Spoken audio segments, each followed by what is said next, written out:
साल 1930 से पहले हमारे सौरमंडल में सिर्फ 8 ग्रह हुआ करते थे, लेकिन फिर खगोल शास्त्री क्लाइव डब्ल्यू टॉम्बाक के द्वारा 18 फरवरी 1930 के दिन सोलर सिस्टम के बिल्कुल किनारे पर नेपच्यून के पीछे एक नए ग्रह की खोज होती है, जिसे प्लूटो नाम दिया जाता है। और इस खोज के साथ ही हमारे सोलर सिस्टम के ग्रहों की गिनती 8 से 9 हो जाती है। समय बीतता है और वैज्ञानिकों को पता चलता है कि प्लूटो आकार में हमारे चंद्रमा से भी छोटा है और ये सूर्य से इतना दूर है कि वहाँ तक इसकी रोशनी भी मुश्किल से पहुँच पाती है। साथ ही प्लूटो से देखने पर हमारा सूर्य एक टिमटिमाते तारे जैसा प्रेरित होता है। इन्हीं सब चीजों को देखते हुए वैज्ञानिक साल 2006 में इससे ग्रह होने का दर्जा छीन लेते हैं और इसे एक बौना ग्रह घोषित कर दिया जाता है। लेकिन साल 2015 के दौरान वैज्ञानिक जब इस ग्रह को पहली बार नजदीक से देखते हैं तो वो अपनी आंखों पर विश्वास नहीं कर पाते, क्योंकि प्लूटो पर उन्होंने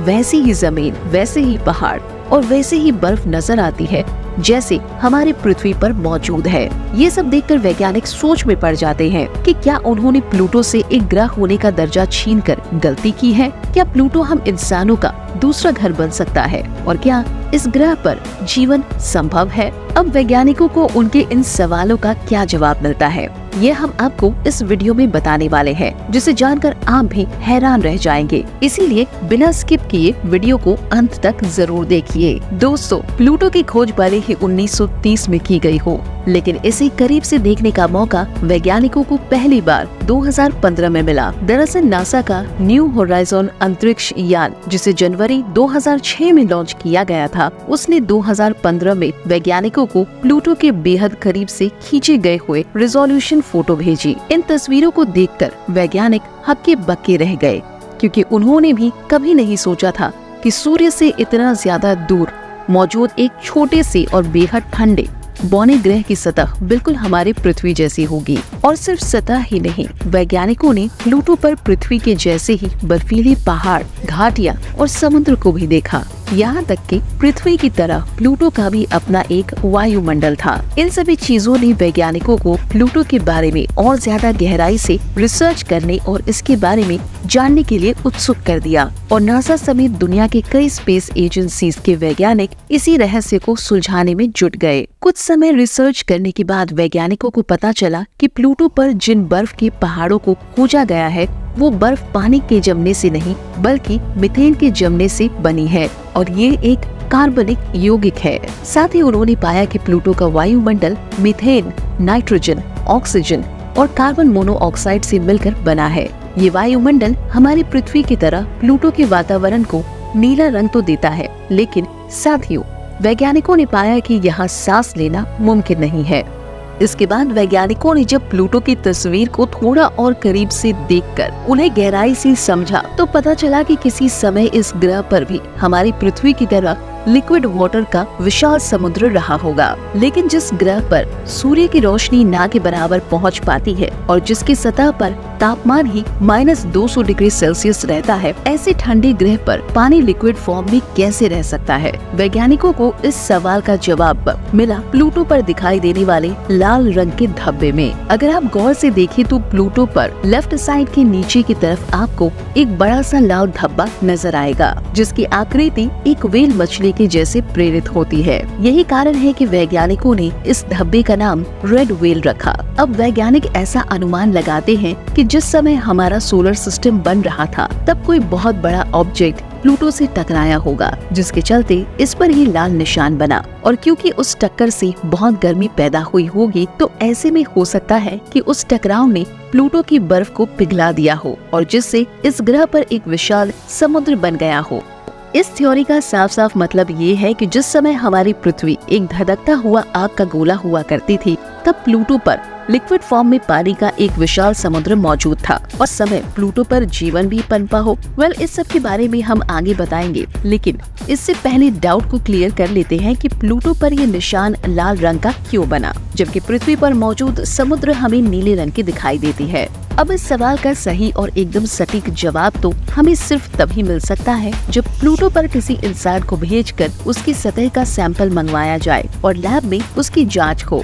मगर ऐसा करने में दिक्कत ये है कि प्लूटो पर सिर्फ पहुंचने में ही 12 साल का समय लग जाएगा। और मान लेते हैं कि अगर कोई एस्ट्रोनॉट अपनी लाइफ के 24 साल इस मिशन को देने के लिए तैयार भी हो जाता है, दूसरी परेशानी ये है कि प्लूटो की हद से ज्यादा ठंड में वो एस्ट्रोनॉट जिंदा ही नहीं रह पाएगा।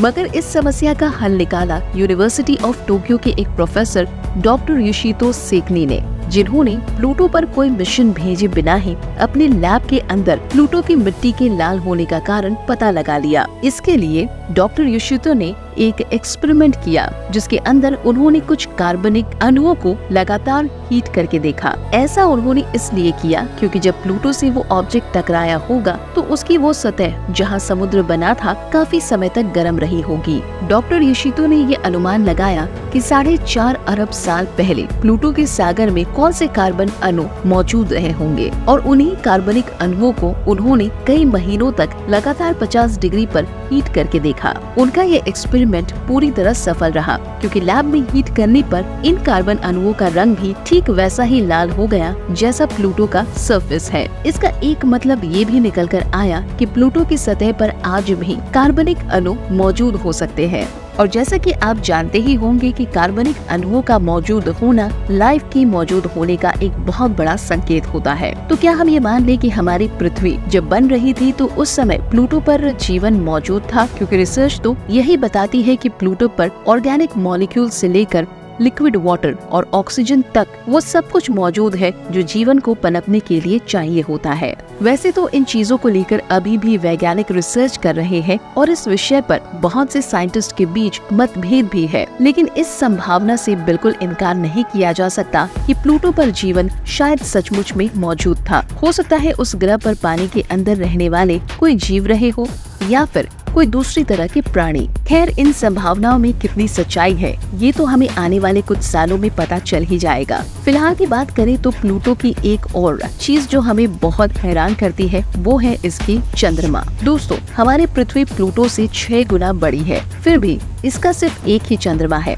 लेकिन हैरानी की बात ये है कि पृथ्वी से 6 गुना छोटा होने के बावजूद भी प्लूटो के पास अपने 5 अलग अलग चंद्रमा है। इन चंद्रमाओं का नाम कैरन, स्टाइक्स, निकस, केबस्ट्रो और हाइड्रो है, जिनमें कैरन सबसे बड़ा है। ये बात आपको और भी ज्यादा हैरान कर सकती है, लेकिन प्लूटो के ये चंद्रमा हमारे पृथ्वी के चंद्रमा से भी बड़ा है। अब आप सोचेंगे कि ये कैसे मुमकिन है। असल में हमारा चंद्रमा आकार में पृथ्वी से सिर्फ 27% है, लेकिन प्लूटो का ये मून इसके साइज का 50% है। यानी प्लूटो का ये चंद्रमा उसके साइज से लगभग आधा है। जिस तरह पृथ्वी और उसका चंद्रमा एक दूसरे के साथ पूरी तरह बंधे हुए हैं और पृथ्वी की तरफ चांद का हमेशा सिर्फ एक ही हिस्सा रहता है, सेम वैसे ही प्लूटो के साथ भी है। उसके चंद्रमा का भी सिर्फ एक ही रुख हमेशा प्लूटो की तरफ रहता है। मगर पृथ्वी और प्लूटो में फर्क ये है कि पृथ्वी का चंद्रमा जहां उसके गोल चक्कर लगाता है, वहीं कैरन और प्लूटो दोनों अपने बीच में मौजूद सेंटर ऑफ मास के इर्द गिर्द घूमते हैं। यही कारण है कि कई बार कैरन को प्लूटो के नेचुरल सैटेलाइट की जगह इन दोनों को एक डबल प्लैनेट सिस्टम भी कहा जाता है। वैसे दोस्तों, प्लूटो के बारे में एक थ्योरी ये भी है कि इसकी उत्पत्ति एक प्लैनेट के रूप में कभी हुई ही नहीं थी, बल्कि एक समय पर ये नेपच्यून ग्रह का चंद्रमा हुआ करता था, जो उसके चारों तरफ चक्कर लगाता था। मगर धीरे धीरे उससे दूर होते हुए ये नेपच्यून के ग्रेविटेशनल फील्ड से निकलकर आजाद हो गया और इसने अपना एक अलग सिस्टम बना लिया। इसके अलावा एक थ्योरी ये भी कहती है कि हमारे सोलर सिस्टम के फॉर्म होने के दौरान पृथ्वी से 5 गुना मास वाला एक विशाल ग्रह नेपच्यून के करीब से गुजरा था, जिसने प्लूटो को अपनी तरफ खींचकर नेपच्यून के ऑर्बिट से आजाद कर दिया। और उसके बाद फिर प्लूटो ने खुद ही अपने आप को सूर्य के एक ऑर्बिट में स्थापित कर लिया। हालांकि इस थ्योरी में कितनी सच्चाई है इस पर फिलहाल कुछ भी नहीं कहा जा सकता। वैसे दोस्तों, ये बड़ी हैरानी की बात है कि साइंस में इतनी तरक्की करने के बाद और सैकड़ों स्पेस मिशन लॉन्च करने के बाद भी अभी तक हम इंसान प्लूटो को नहीं समझ पाए हैं। इस ग्रह की खोज हुए भले ही 90 साल से ज्यादा का समय बीत चुका है, मगर ये छोटा सा ग्रह और इसकी दुनिया आज भी हमें हैरान कर रही है। वैसे आपको क्या लगता है, क्या सच में प्लूटो पर कभी जीवन मौजूद रहा होगा? कमेंट कर अपनी राय जरूर शेयर करें। बाकी दोस्तों, हमारे आज की इस वीडियो में बस इतना ही। वीडियो अच्छी लगी हो तो लाइक और शेयर जरूर कीजिएगा, और अगर आप हमारे फेसबुक पेज पर नए हैं तो पेज को फॉलो भी जरूर करें। मिलते हैं जल्दी ऐसे ही एक और इंटरेस्टिंग वीडियो में। तब तक के लिए गुड बाय, जय हिंद।